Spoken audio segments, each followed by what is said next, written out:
All right, I just got back from a vacation, and now I'm going to be going over some interesting news headlines and some interesting beef back and forth between a couple fighters in this video.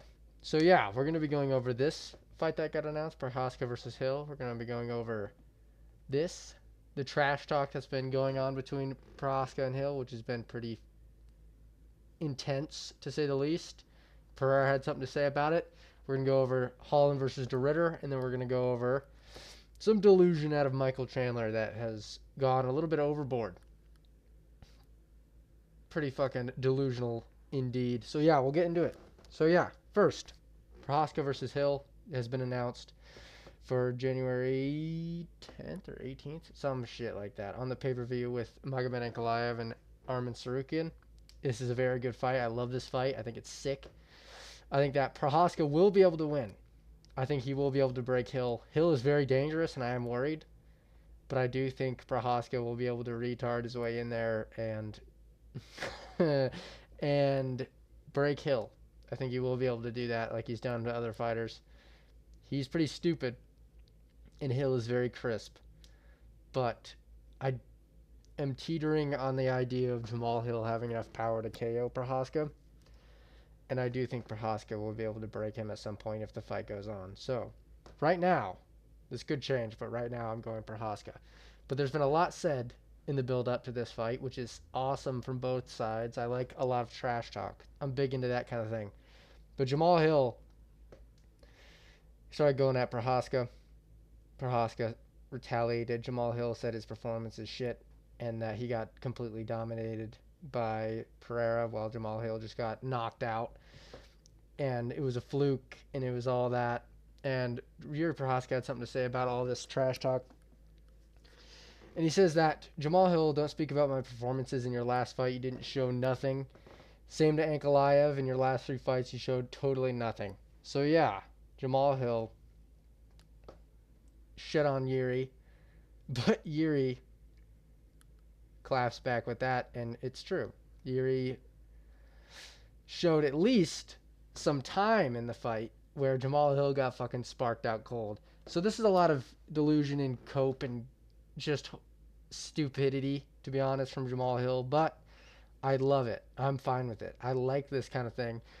Trash talk is what makes this sport fun. Interesting build-ups is what makes this sport fun. And this is how you do it right here between Jamahal Hill and Yuri Prohaska. Perfect. I'm loving it.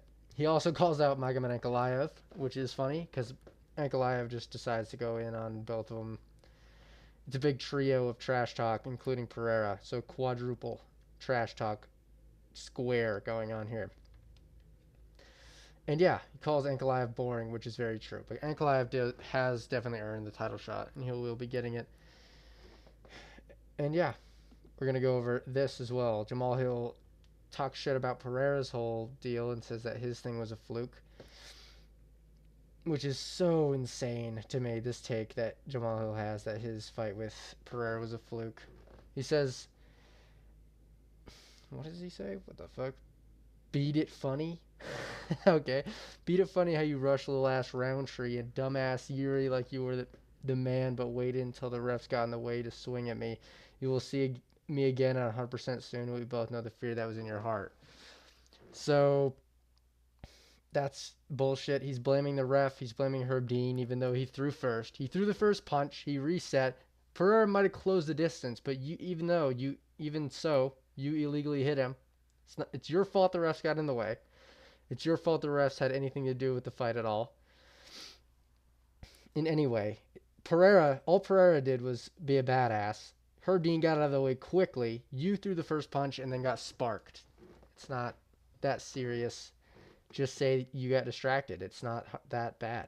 He got distracted and he got knocked out. It's not that hard to nobody's going to because of the trash talk beforehand, people are going to hate him on that. But if he would have just said that, that's crystal clear reasoning right there to me.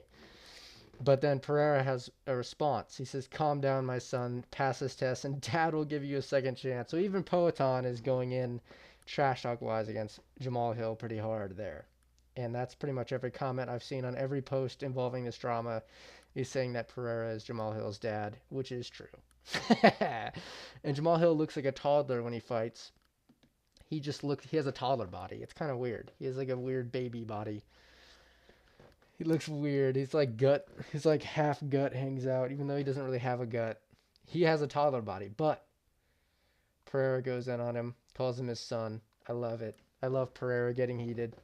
The more trash talk, the better, and this has been a plethora this week of funny trash talk.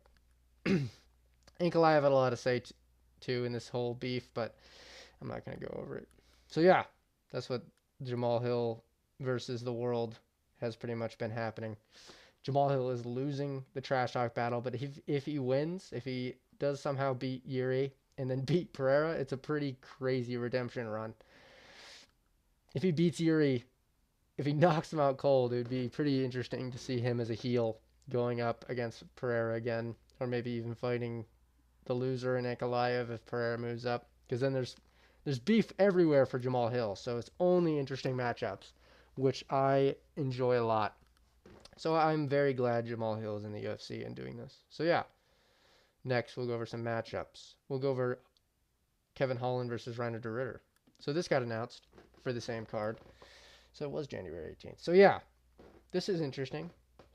Striker versus Deridder. Deridder has, as we have seen now, horrible striking, garbage striking, goofy ass technique striking, and pretty good wrestling. Not as dominant as I would have liked to see against Gerald Meerschaert, but pretty good nonetheless.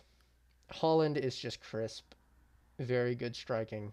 He could just get a rib injury like he did against Delidze. He got taken down a little bit easily against Delidze. I do think Delidze is better, powerful wrestling wise, than Deridder. I am gonna go with Kevin Holland.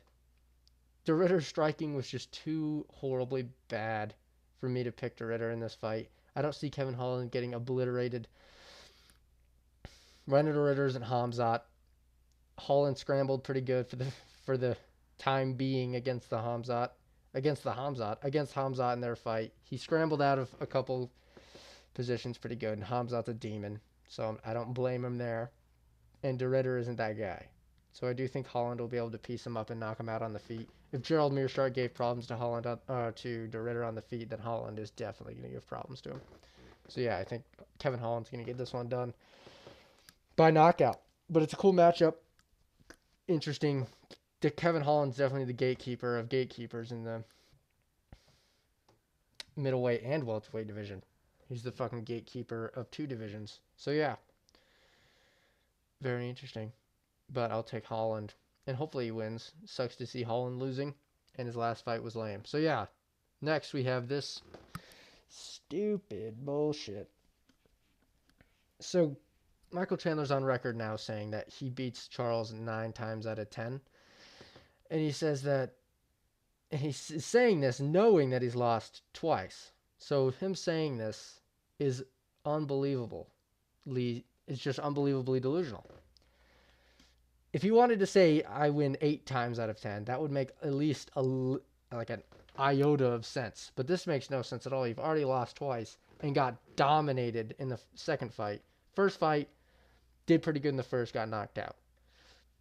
Second fight, dominated the whole entire fight until the fifth, and then got lucky. And didn't get lucky, but he caught him at some point. I would say 2 or 3 times out of 10, Chandler can find the chin and get him done. Maybe 2 or 1. 9 out of 10 is delusional. Michael Chandler is delusional. But yet again, I don't hate delusion in this sport. The UFC and MMA in general is